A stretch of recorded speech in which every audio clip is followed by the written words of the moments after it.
도둑맞은 집중력, 집중력 위기의 시대, 삶의 주도권을 되찾는 법. Stolen Focus. 요한 하리 지음, 김하현 옮김, 어크로스 출판사.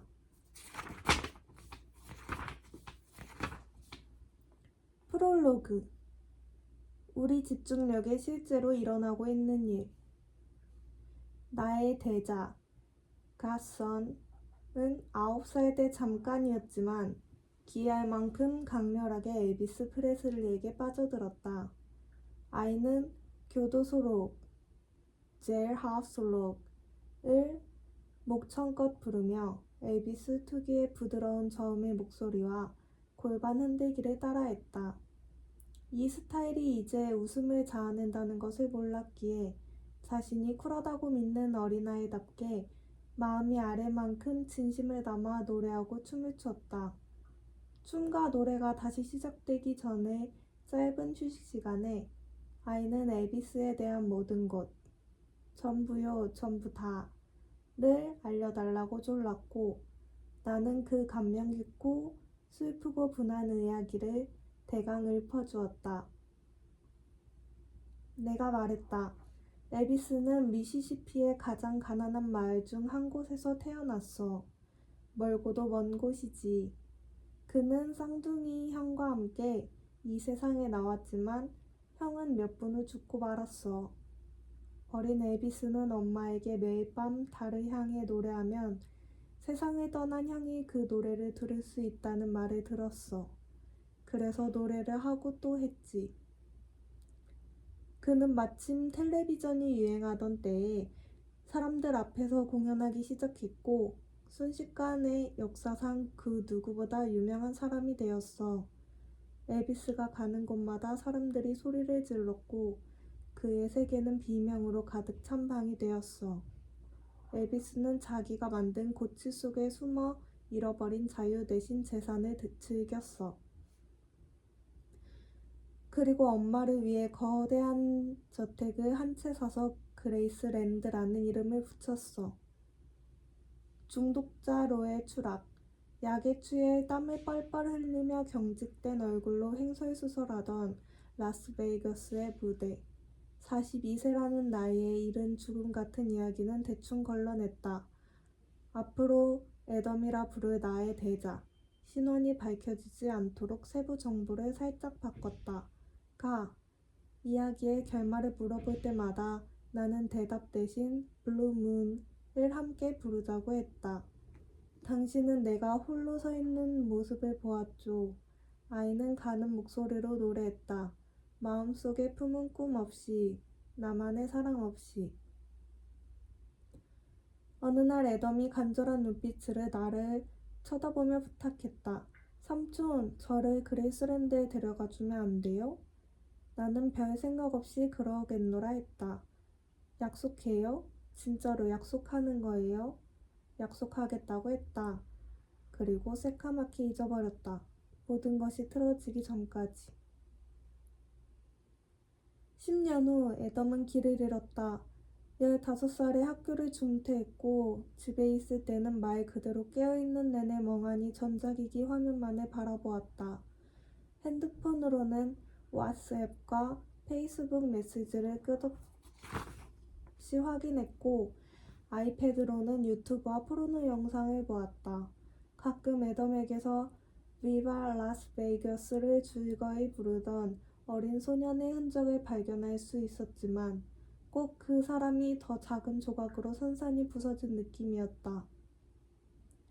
애덤은 시선을 화면으로 획 돌리거나 난데없이 대화 주제를 바꾸지 않고서는 한 가지 주제로 몇 분 이상 대화를 나누지 못했다. 정지해 있거나 진지한 것은 절대 그에게 가닿을 수 없는 어딘가에 스냅챗의 속도로 쌩 날아가고 있는 듯했다. 애덤은 총명하고 예의 바르고 친절했다. 그러나 그 무엇도 애덤의 머릿속에 관심을 끌 수 없어 보였다. 애덤이 성장한 10년간 우리 다수에게도 어느 정도는 이러한 분열이 일어난 것 같았다. 21세기 초반에 살아있다는 감각은 곧 주의를 기울이는 느려. 집중력이 부서지며 무너지고 있다는 감각과 같았다. 나도 마찬가지였다. 나는 책을 한가득 사놓고는 죄책감을 느끼며 곁눈질로 바라보곤 했다. 그리고 스스로에게 이렇게 말했다. 트윗 하나만 더 올리고 독서량은 여전히 많았지만 해가 갈수록 하행 에스컬레이터를 뛰어오르는 기분이었다. 당시 나는 막 40이 되었고 동년배들이 한 자리에 모일 때마다 우리는 집중력이 없어진 것을 개탄했다. 마치 한 친구가 어느 날 바다에서 사라져 다시는 볼 수 없게 된 것처럼. 다 함께 커다란 소파에 누워 각자 쉴 새 없이 울려대는 자기 화면을 바라보고 있던 어느 날 저녁, 나는 애덤을 보고 은은한 두려움을 느꼈다. 이렇게 살 수는 없다는 생각이 들었다. 애덤, 내가 부드럽게 말했다. 그레이스랜드에 가자. 뭐라고요? 애덤에게 우리의 오래전 약속을 떠올려 주었다. 애덤은 블루문을 부르던 시절도 내가 한 약속도 기억하지 못했지만 이 무감각한 일상에서 벗어난다는 생각이 내면에 무언가에 불을 지폈음을 느낄 수 있었다. 애덤은 나를 올려다보며 진심이냐고 물었다. 진심이야. 내가 말했다. 하지만 조건이 하나 있어. 4,000마일을 날아갈 비용은 내가 댈 거야. 우리는 멤피스에 갈 거고 뉴 올리언스에 갈 거야. 남쪽으로 네가 가고 싶은 곳은 어디든 갈 거야. 하지만 거기까지 갔는데 네가 핸드폰만 들여다보고 있을 거라면 난 안 가. 밤을 빼면 핸드폰을 꺼둘 거라고 약속해야 해. 우린 현실로 되돌아가야 해. 우리에게 진짜 중요한 것과 다시 연결되어야 한다고. 애덤은 그러겠다고 약속했다.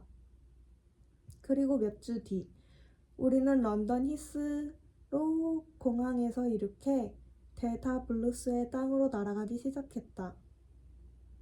그레이스랜드 입구에 도착하면 관광객을 안내하는 직원을 더 이상 찾아볼 수 없다. 관광객은 아이패드를 건네받는다. 작은 이어폰을 귀에 끼면 아이패드가 무엇을 해야 하는지 알려준다. 좌회전하세요. 우회전하세요. 직진하세요. 방에 들어가면 아이패드가 기억에서 잊힌 배우 목소리로 지금 있는 방에 대해 알려주고 그 방의 사진이 화면에 뜬다. 그래서 우리는 아이패드를 쳐다보며 그레이스랜드를 각자 돌아다녔다. 캐나다인과 한국인을 비롯해 무표정한 얼굴로 화면을 내려다보며 주위는 전혀 둘러보지 않는 각국의 관광객이 우리를 둘러쌌다. 그 누구도 자기 화면이 아닌 무언가를 오래 쳐다보지 않았다. 걸어다니며 그들을 지켜볼수록 점점 신경이 날카로워졌다. 이따금 누군가가 아이패드에서 시선을 돌리면 한 줄기 희망을 느꼈다. 그리고 그 사람과 눈을 맞추려고 노력했다. 어깨를 으쓱하며 주위를 둘러보는 사람은 우리밖에 없네요. 수천 마일을 날아와서 실제로 눈앞에 있는 것들을 보려고 하는 사람은 우리뿐이에요. 라고 말하려 했다. 그러나 그럴 때마다 그들이 그저 핸드폰을 꺼내 셀카를 찍으려고 아이패드를 내려놓은 것뿐임을 깨달았다. 정글룸. 에비스가 이 저택에서 가장 좋아하는 공간에 들어가자 아이패드가 다시 뭐라고 짓거렸고 그때 내 옆에 서 있던 한 중년 남성이 아내에게 무엇라 말하려고 몸을 돌렸다. 우리 앞에는 에비스가 이 방을 자기만의 인공 정글로 만들려고 사놓은 거대한 가짜 화분들이 놓여 있었다. 그 가짜 식물들은 슬픈 듯 축 늘어진 채로 여전히 그곳에 남아 있었다. 여보, 이거 봐. 정말 신기해. 중년 남성이 아내 쪽을 향해 아이패드를 흔들더니 화면 위에서 손가락을 움직이기 시작했다. 화면을 왼쪽으로 넘기면 정글룸의 왼편을 볼 수 있어. 화면을 오른쪽으로 넘기면 오른편을 볼 수 있고 그의 아내가 가만히 바라보며 미소 짓고는 자기 아이패드의 화면을 넘기기 시작했다.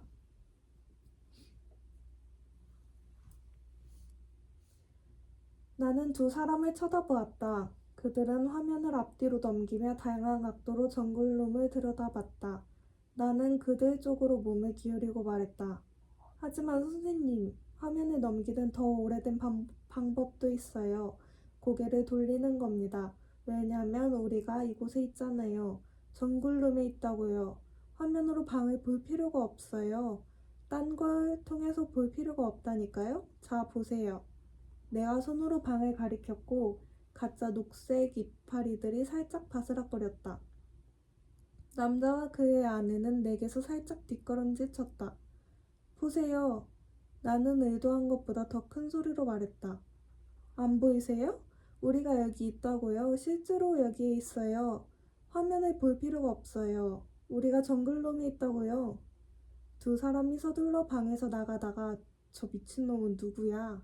라는 얼굴로 힐끗 뒤돌아보며 고개를 젓자 내 심장이 빠르게 뛰는 것이 느껴졌다. 나는 웃음을 터뜨리며 이 어이없는 상황에 대해 말하려고 나의 분노를 가라앉히려고 애덤을 쳐다보았다. 그러나 애덤은 구석에서 재킷 아래로 핸드폰을 쥔 채 스냅챗을 넘겨보고 있었다. 이 여행의 단계마다 애덤은 자기가 한 약속을 어겼다. 2주 전 비행기가 처음 뉴올리언스 땅에 착륙하고 모두가 아직 좌석에 남아있을 때 애덤은 바로 핸드폰을 꺼냈다. 핸드폰 안 쓰기로 약속했잖아. 내가 말했다. 전화를 안 걸겠다는 말이었죠. 스냅챗하고 문자는 당연히 쓸 수 있는 거 아니에요? 애덤은 당혹스럽다는 듯 진심을 담아 말했다. 마치 내가 10일간 숨을 참으라고 요구한 것처럼. 나는 애덤이 정글룸에서 조용히 핸드폰을 넘기고 있는 모습을 바라보았다. 다른 인간과 수마일 떨어진 아이오와의 텅 빈 옥수수밭에 서 있는 것처럼 혼자인 기분이 들었다. 나는 애덤에게 성큼성큼 걸어가 그의 손에서 핸드폰을 잡아챘다.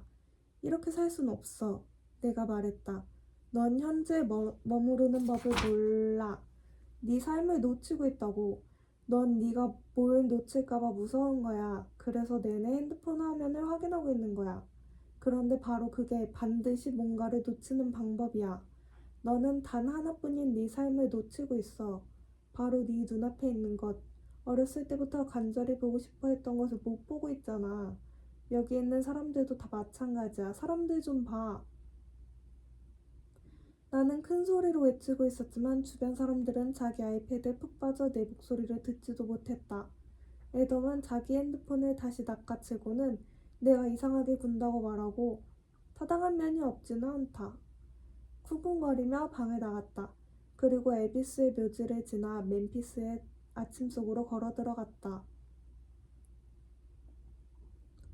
나는 바로 옆에 박물관에 전시된 엘비스 롤스로이스 사이를 몇 시간이나 무기력하게 걸어 다녔고 밤이 되고서야 우리가 머물던 길 건너의 하트브레이크 호텔에서 애덤을 다시 만났다. 애덤은 거대한 기타 모양의 수영장 옆에 앉아 있었다. 24시간 내내 엘비스의 노래가 흘러나오는 현장에서 애덤은 슬퍼 보였다. 애덤 옆에 앉으면서 모든 격렬한 분노가 그렇듯 애덤을 향한 분노, 여행 내내 튀어나온 분노가 사실은 나 자신을 향한 분노임을 깨달았다. 애덤이 집중하지 못하고 끊임없이 다른데 정신을 팔고 그레이스랜드에 있던 사람들이 일부러 찾아온 공간을 바라보지 못한 것 전부 내 안에서도 일어난 일이었다. 그들이 분열되고 있듯 나 역시 분열되고 있었다. 나 또한 현재 머무르는 능력을 잃어버리고 있었다. 그리고 그 사실이 싫었다. 문제가 있다는 거 나도 알아요. 애덤이 손에 핸드폰을 꼭 쥐고 나지막이 말했다. 그런데 어떻게 고쳐야 할지 모르겠어요. 그리고 애덤은 다시 문자로 돌아갔다. 집중하지 못하는 현실에서 벗어나려고 애덤을 이곳에 데려왔지만 내가 알아낸 것은 탈출구가 없다는 사실뿐이었다. 이 문제는 어디에나 있기 때문이다. 이 책의 자료 조사를 위해 전 세계를 돌아다녔어도 휴식처는 거의 없었다. 잠시 조사를 멈추고 세계에서 가장 느긋하고 고요한 것으로 유명한 장소들을 찾아갔을 때조차 이 문제는 나를 기다리고 있었다. 어느 날 오후 나는 아이슬란드에 있는 블루라군에 앉아 있었다. 블루라군은 눈이 내릴 때조차 따뜻한 목욕물의 온도로 보글보글 끓어오르는 거대하고 한없이 잔잔한 호수다.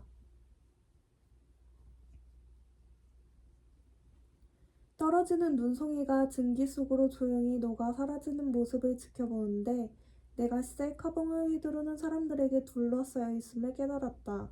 사람들은 핸드폰을 방수 케이스에 넣은 채 미친 듯이 포즈를 취하고 인터넷에 사진을 올리고 있었다. 몇 명은 인스타그램에서 실시간 방송 중이었다.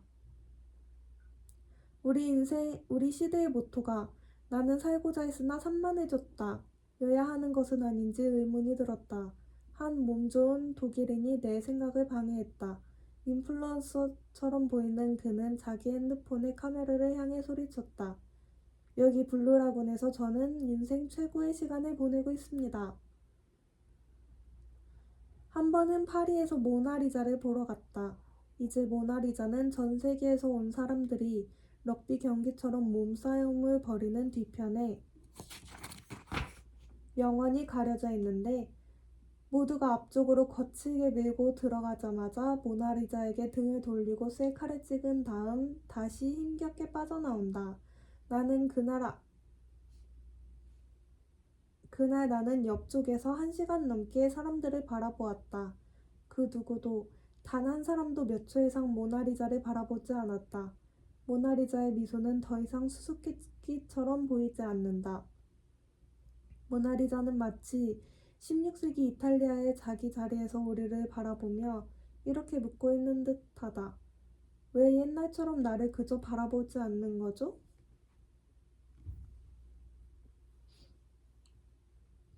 이러한 현실은 내가 수년 전부터 느낀 더 광범위한 느낌, 관광객의 나쁜 습관을 훨씬 뛰어넘는 그 느낌과도 맞아떨어지는 듯 보였다.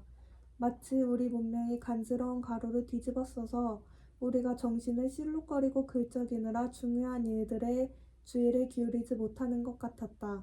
독서처럼 긴 집중력을 요구하는 활동은 수년간 계속해서 줄어들고 있다. 애덤과의 여행이 끝난 후 나는 의지력에 관한 세계 최고의 과학 전문가인 오스트레일리아 퀸즐랜드 대학의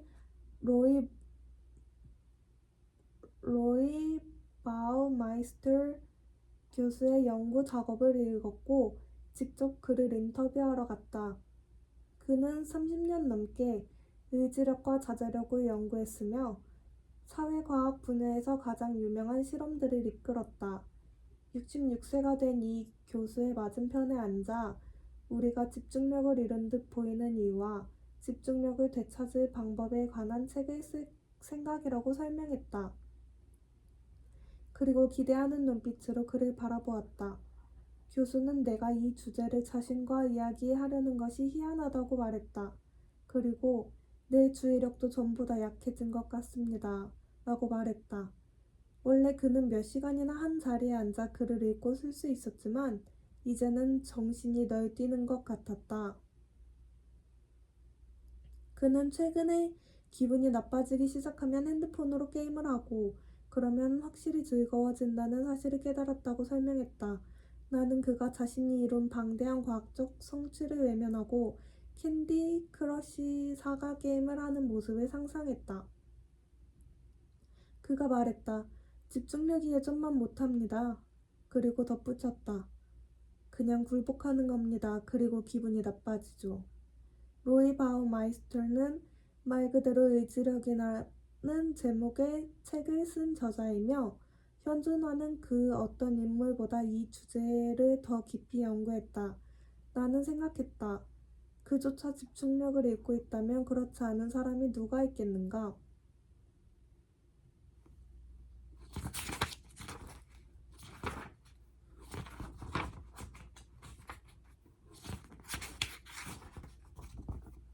집중력 문제와 비만율 증가의 공통점. 오랫동안 나는 이러한 위기가 그저 오해라는 말로 스스로를 안심시켰다. 이전 세대 역시 자기 집중력이 나빠지고 있다고 생각했다. 거의 1000년 전의 중세 수도사들이 집중이 잘 안 돼 괴롭다고 불평한 글을 찾아볼 수 있다.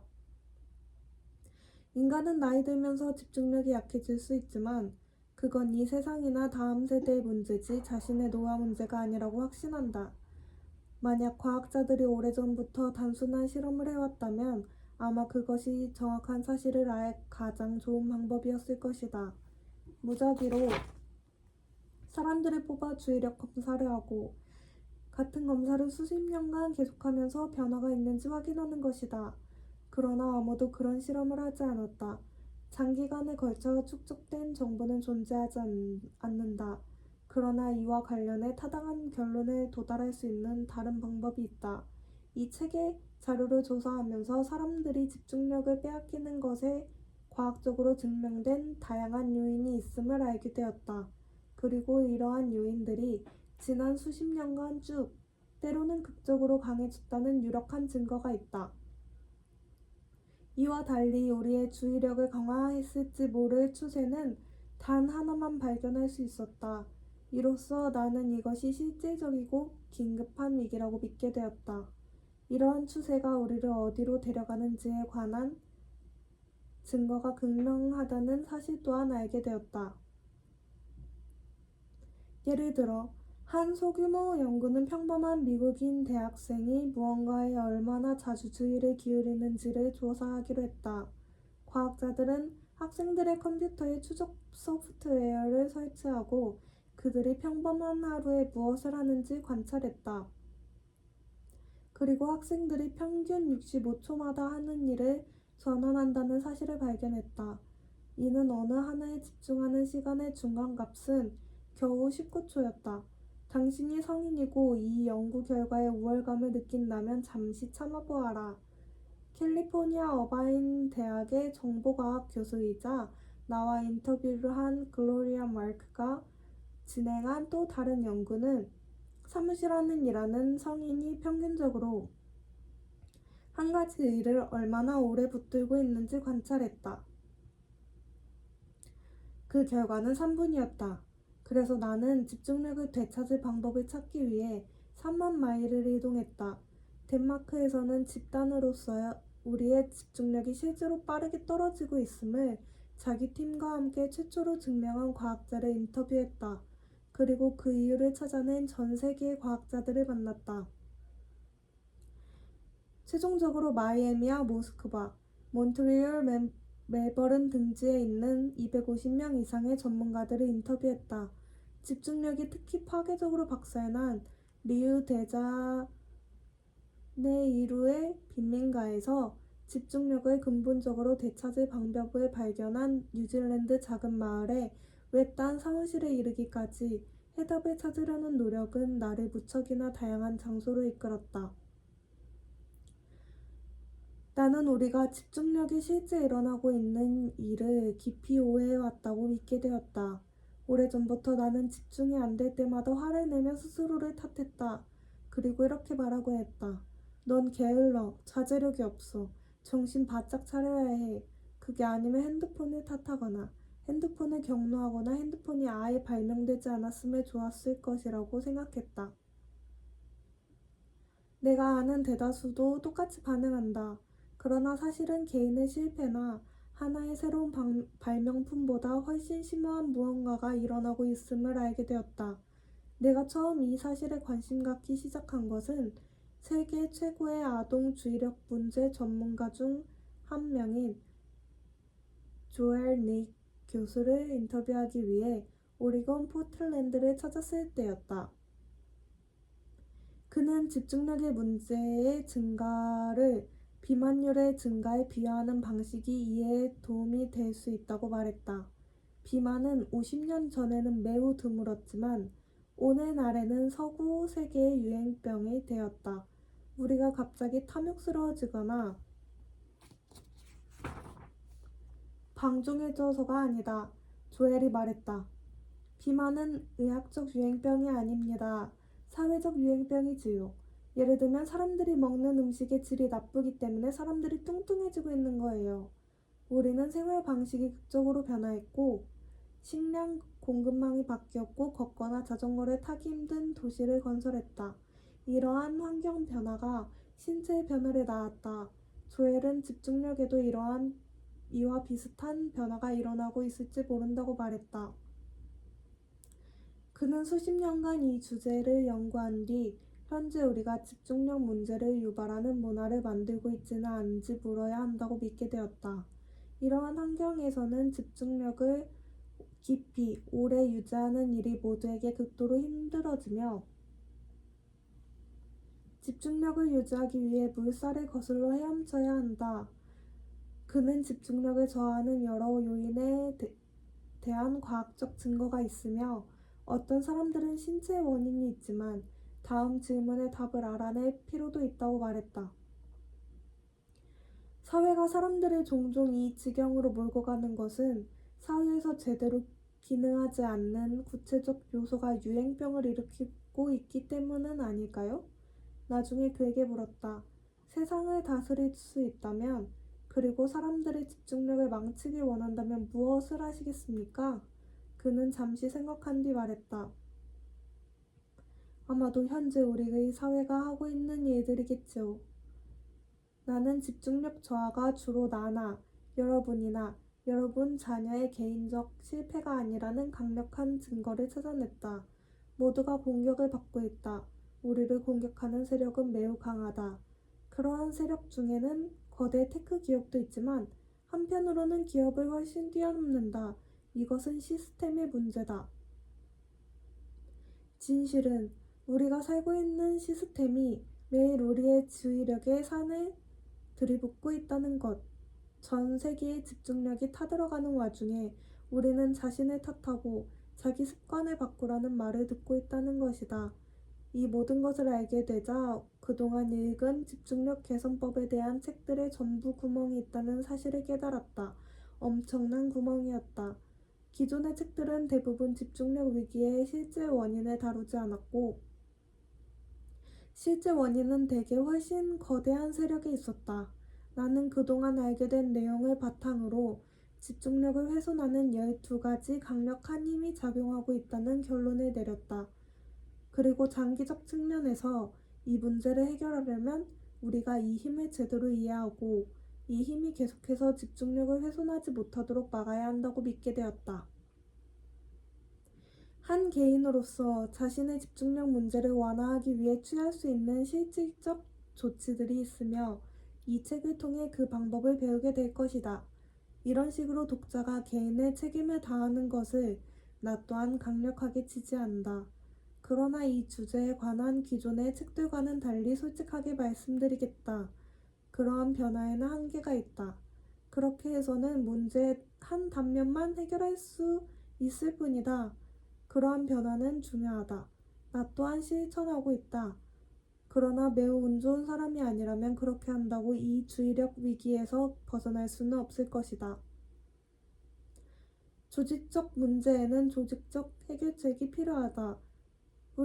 분명 우리는 이 문제에 개인적 책임을 져야 하지만 동시에 더욱 뿌리 깊은 요인을 없애기 위해 집단으로서도 연대 책임을 져야 한다. 진정한 해결책. 실제로 우리가 집중력을 회복할 수 있는 해결책이 존재한다.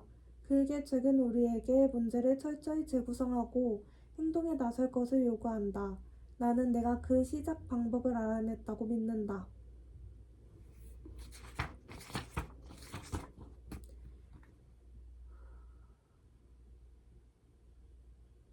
우리는 깊이 사고하는 능력을 잃을지도 모른다. 나와 이 여정을 함께해야 하는 3가지 중요한 이유가 있다. 첫 번째는 개인 차원에서 산만함으로 가득 찬 삶은 훼손된 삶이라는 것이다. 집중하지 못하면 이루고 싶은 일들을 이룰 수 없다. 책을 읽고 싶지만 소셜미디어의 알람과 불안이 우리를 끌어당긴다. 방해받지 않고 아이와 함께 몇 시간을 보내고 싶지만 상사가 메시지를 보내는지 보려고 초조하게 계속 이메일을 확인한다. 회사를 차리고 싶지만 질투와 초조함을 일으킬 뿐인 페이스북의 게시물들 사이로 삶이 흩어져 버린다. 자기 잘못이 아닌 이유로 잠시 멈추고 생각할 수 있는 고요함. 차분하고 명료한 공간을 충분히 얻을 수 없는 듯 보인다. 오리건 대학의 마이클 포스널 교수가 실시한 한 연구는 무언가에 집중하고 있다가 방해받을 경우 전과 같은 집중 상태로 돌아오는데 평균 23분이 걸린다는 사실을 발견했다. 미국의 사무직 노동자들에 대한 또 다른 연구는 노동자 대다수가 평소에 방해받지 않고 일하는 시간이 단 1시간도 안 된다는 사실을 알아냈다. 이러한 상황이 몇 달에서 몇 년간 이어지면 내가 누구이고 무엇을 원하는지를 파악하는 능력이 망가진다. 우리는 자기 자신의 삶에서 길을 잃게 된다. 집중력과 관련해 오늘날 세계에서 가장 중요한 철학자인 제임스 윌리엄스 박사, 옥스퍼드 대학에서 기술의 철학과 윤리를 연구한다를 인터뷰하기 위해 모스크바에 갔을 때 그는 이렇게 말했다. 어떤 영역에서든 인생의 어떤 맥락에서든 중요한 일을 하고 싶다면 적절한 대상에 주의를 기울여야 합니다. 그렇게 할 수 없다면 무언가를 해내기란 몹시 어려워요.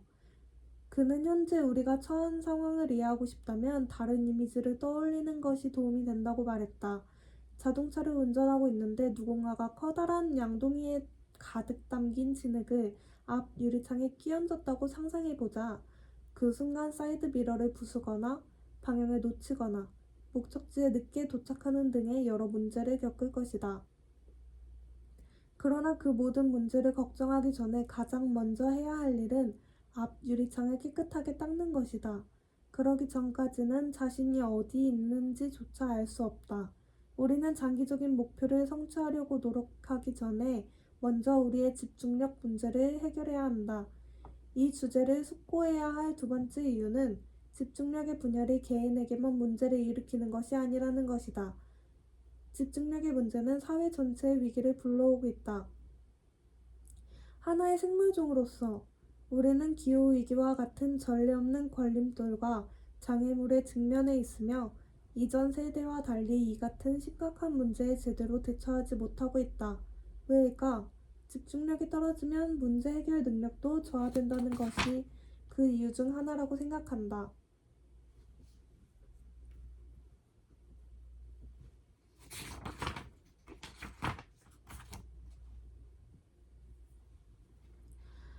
커다란 문제를 해결하려면 많은 사람이 장기간에 걸쳐 집중력을 발휘해야 한다.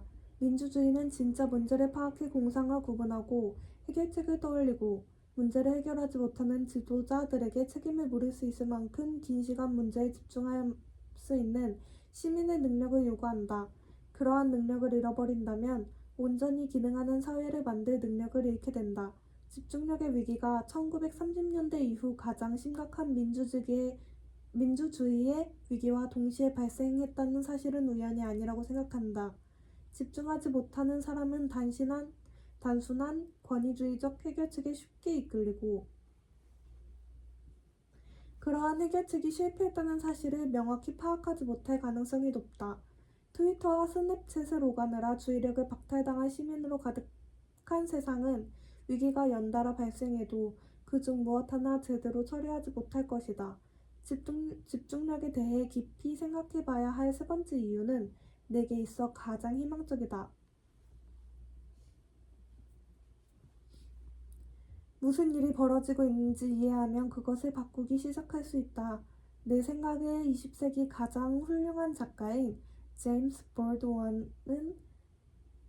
볼드윈은 이렇게 말했다. 우리가 직면한 모든 문제를 바꿀 수는 없지만 문제에 직면하기 전까지는 아무것도 바꿀 수 없다. 이 위기는 인간이 만든 것이며 우리의 힘으로 다시 없앨 수 있다. 시작에 앞서 이 책에서 제시할 정보를 모은 방법과 그 정보를 선택한 이유를 설명하고자 한다. 책의 자료를 조사하면서 방대한 양의 과학 연구를 읽은 다음 가장 중요한 증거를 수집했다고 판단되는 과학자들을 인터뷰했다. 여러 다양한 과학자들이 집중력을 연구했다. 그중 한 집단은 신경과학자들로 책에서도 이들의 이야기를 듣게 될 것이다. 그러나 집중력이 변하는 이유를 가장 많이 연구한 사람들은 생활 방식의 변화가 우리에게 어떤 영향을 미치는지를 개인 및 집단의 차원에서 분석하는 사회과학자들이다. 나는 케임브리지 대학에서 사회과학과 정치과학을 공부하며 사회과학자들이 발표한 연구를 해석하는 방법과 이들이 제시한 증거를 평가하는 방법, 바라건대 이와 관련해 면밀한 질문을 던지는 방법을 철저히 훈련받았다. 이 과학자들은 무슨 일이 벌어지고 있는지와 그 이유에 관해 종종 서로 다른 의견을 낸다. 그것은 사회과학이 허술해서가 아니라 인간이 극도로 복잡한 생물이기 때문이며 무엇이 집중력에 영향을 미치는지처럼 복잡한 문제를 판단하기란 무척 어려운 일이다. 이러한 사실은 분명 집필 과정의 큰 어려움이었다. 완벽한 증거를 기다리면 영원히 기다리기만 하게 될 것이다. 이 학문이 부정확하고 허약할 수 있으므로 조심히 다뤄야 한다는 사실을 늘 의식하는 한편 우리에게 주어진 가장 훌륭한 정보를 근거로 최선을 다해 앞으로 나아가야 했다. 그래서 내가 제시하는 증거들이 얼마나 논쟁적인지를 책의 모든 단계에서 드러내고자 노력했다. 어떤 주제는 그동안 연구한 과학자가 수백 명이고 내가 제시하려는 의견이 옳다는 광범위한 합의가 이루어져 있다. 이것이 분명 가장 이상적인 상황이며 가능한 그 분야의 합의된 내용을 제시하는 과학자들을 찾아 그들의 지식이라는 견고한 기반 위에서 결론을 도출했다. 그러나 소수의 과학자만이 내가 이해하고자 한 질문을 연구한 분야도 있고 이때는 얼마 없는 증거에 의지해야 한다. 현재 벌어지고 있는 현상에 대해 여러 공신력 있는 과학자들의 의견이 크게 갈리는 주제도 몇 가지 있다. 이 경우에는 그 사실을 처음부터 알리고 그 문제에 대한 다양한 관점을 소개할 것이다. 모든 단계에서 찾을 수 있는 가장 유력한 증거에 기반해 결론을 내리려 노력했다. 그리고 그 과정에서 늘 겸손한 자세를 유지하려고 노력했다. 나는 이 문제들의 전문가가 아니다. 나는 전문가들을 찾아가 최선을 다해 그들의 지식을 확인하고 설명하는 기자다. 관련 논쟁에 대해서 더 자세한 정보를 알고 싶다면 이 책 웹사이트에 올려둔 400개 이상의 주석에서 책에서 이용한 250개 이상의 과학 연구를 논하며 증거를 훨씬 깊이 탐구하고 있다. 또한 내가 알게 된 내용을 더욱 잘 설명하고자 나의 경험을 풀어놓기도 했다. 내 개인적 일화는 분명 과학적 증거가 아니다. 이 일화들은 더 단순한 것, 바로 내가 이 질문들의 답을 그토록 간절히 알고자 했던 이유를 말해준다. 나는 애덤과의 멤피스 여행에서 돌아온 뒤 스스로에게 질려버렸다. 소설의 처음 몇 페이지를 3시간 동안 읽으며 마치 약에 취한 것처럼 매번 산만한 생각 속에서 길을 잃었다. 계속 이럴 수는 없다고 생각했다. 소설 읽기는 언제나 가장 큰 즐거움 중 하나였다. 그 즐거움을 잃는 것은 팔다리를 잃는 것과 다름없었다. 그래서 나는 친구들에게 과감한 일을 벌이겠다고 선언했다. 내가 이렇게 된 건 한 개인으로서 내 자제력이 부족해서이며 손에서 핸드폰을 놓지 못하는 것이기 때문이라고 생각했다. 그래서 당시 나는 해결책이 명백하다고 생각했다. 자제력을 키우고 핸드폰을 없애면 됐다. 온라인으로 케이프 코드의 끝, 프로빈스타운 해변에 있는 작은 방을 예약했다. 그리고 온라인에 접속할 수 있는 스마트폰과 컴퓨터 없이 3개월간 그동안 그곳에서 지내겠다고 모두 앞에서 의기양양하게 선언했다. 다 끝났어. 이제 끝이야. 20년 만에 처음으로 오프라인이 될 거야. 친구들에게 wired라는 단어의 이중적 의미를 설명했다. 이 단어는 미친 듯이 흥분한 정신 상태를 뜻하기도 하고 온라인 접속을 뜻하기도 한다. 이 쌍둥이 정의는 내게 연결된 것처럼 보였다. 나는 와이어드한 상태에 질렸다. 머리를 깨끗이 비워야 했다. 그래서 그렇게 했다. 하던 일을 그만두었다. 앞으로 3개월간 연락이 되지 않을 것이라는 내용의 자동 응답 메시지를 설정했다. 그리고 20년간 나를 뒤흔든 부산한 소음을 버리고 떠났다. 그 어떤 환상 없이 이 극단적인 디지털 디톡스를 하려고 애썼다. 하지만 인터넷을 차단하는 방법이 장기적인 해결책이 될 수 없음을 알았다. 아미시 공동체에 들어가 영원히 기술을 버릴 생각은 없었다. 그것보다 대다수 사람에게 이러한 노력이 단기적 해결책조차 될 수 없다는 것을 알았다. 나는 노동계급 출신이다. 나를 키워준 할머니는 화장실을 청소했고 내 아버지는 운전기사였다. 그분들에게 집중력 문제의 해결책은 일을 그만두고 해변 오두막에 가서 사는 것이라고 말한다면 악지적인 모욕이 될 터이다. 두 분은 말 그대로 그럴 수 없었다. 내가 떠난 것은 그러지 않으면 깊이 사고하는 능력 자체를 잃어버릴지 모른다고 생각했기 때문이다. 그건 절박함에서 나온 행동이었다. 또한 내가 떠난 것은 한동안 모든 불필요한 것을 없애버린다면 우리 모두가 지속적으로 이룰 수 있는 변화를 언뜻 목격할 수 있을지 모른다고 생각했기 때문이다. 이 극단적인 디지털 디톡스는 내게 여러 중요한 것들을 가르쳐 주었다. 앞으로 살펴보겠지만 그 중에는 디지털 디톡스의 한계도 있었다. 이 여정은 프로빈스 타운으로 떠난 5월의 어느 아침에 시작되었다. 그레이스랜드에서 본 화면의 환한 빛이 계속 나를 괴롭혔다. 문제는 쉽게 산만해지는 내 천성과 전자기기에 있다고 생각했고 아주 오랫동안 기기들을 내버릴 자유, 오 자유, 참이었다.